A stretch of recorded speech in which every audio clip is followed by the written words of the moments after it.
Kannur railway സ്റ്റേഷനിൽ വെച്ച് KSU പ്രതിഷേധത്തിനിടെ ആരോഗ്യമന്ത്രി വീണ ജോർജിനെ മർദ്ദിച്ചു എന്ന കേസിൽ 2 ആഴ്ച റിമാൻഡിൽ കഴിയുകയായിരുന്ന KSU നേതാക്കൾ പുറത്തിറങ്ങി.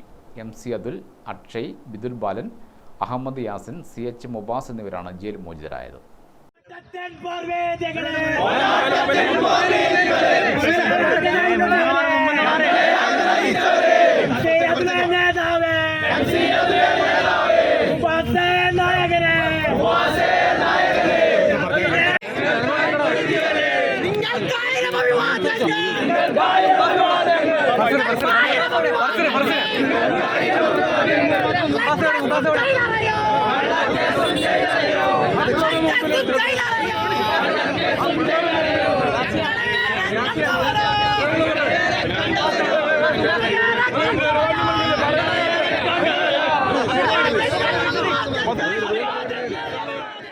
വധശ്രമം ഉൾപ്പെടെയുള്ള കുറ്റമായിരുന്നു പ്രതികൾക്കെതിരെ പോലീസ് ചുമത്തിയത്. പ്രതികൾക്ക് കഴിഞ്ഞ ദിവസം Thalassery principal session judge KT Nisar Ahmed ജാമ്യം അനുവദിച്ചിരുന്നു.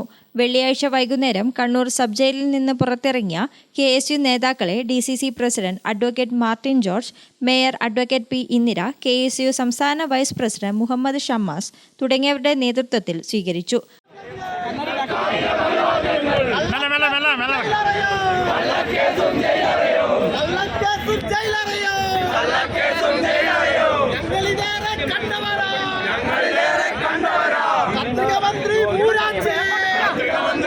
ഓഫീസുകൾ, കോൺഗ്രസിന്റെ പ്രവർത്തകർ, കോൺഗ്രസിന്റെ പതാകകൾ KSUവിനെയൊക്കെ തന്നെ താറടിച്ച് കാണിക്കുവാൻ വേണ്ടിയിട്ടുള്ള വലിയ ശ്രമമാണ് നടന്നിട്ടുള്ളത്. നിങ്ങൾക്ക് ഇന്നത്തെ ഈ ജാമ്യത്തിന്റെ റിപ്പോർട്ടിനകത്തടക്കം വ്യക്തമാണ്. ഇവിടുത്തെ SI ഉൾപ്പെടെയുള്ള ആളുകൾ മാരകായുധങ്ങൾ ഉപയോഗിക്കാത്ത രീതിയിലാണ് ഇവർ കരിങ്കൊടി പ്രതിഷേധവുമായിട്ടാണ് കടന്നു വന്നത് എന്നുള്ളത് വളരെ വ്യക്തമായി പറയുന്ന സാഹചര്യമുണ്ടായി. നിങ്ങൾക്കറിയാം, ഈ റംസാൻ മാസക്കാലത്ത് ഉബാസും അതുപോലെ തന്നെ യാസീൻ ഉൾപ്പെടെയുള്ള ആളുകൾ ഇവിടെയുണ്ട്. അവരൊക്കെ തന്നെ ജയിലിനടയിൽ നിന്നും പെരുന്നാളിന്റെ ആശങ്കകൾ പങ്കുവെച്ചുകൊണ്ട് മുന്നോട്ട് പോകുമ്പോഴും ഈ മന്ത്രി ഉൾപ്പെടെയുള്ള ആളുകൾ ഏത് നിലയിലാണ് മുന്നോട്ട് പോയിക്കൊണ്ടിരിക്കുന്നത് എന്നുള്ളത് അറിയാം. നമുക്കറിയാം, ഇതൊരു ഭരണകൂട വേട്ടയാണ് എന്നുള്ള കാര്യത്തിൽ ഒരു തർക്കവുമില്ല. രാമിക ന്യൂസ്, കണ്ണൂർ.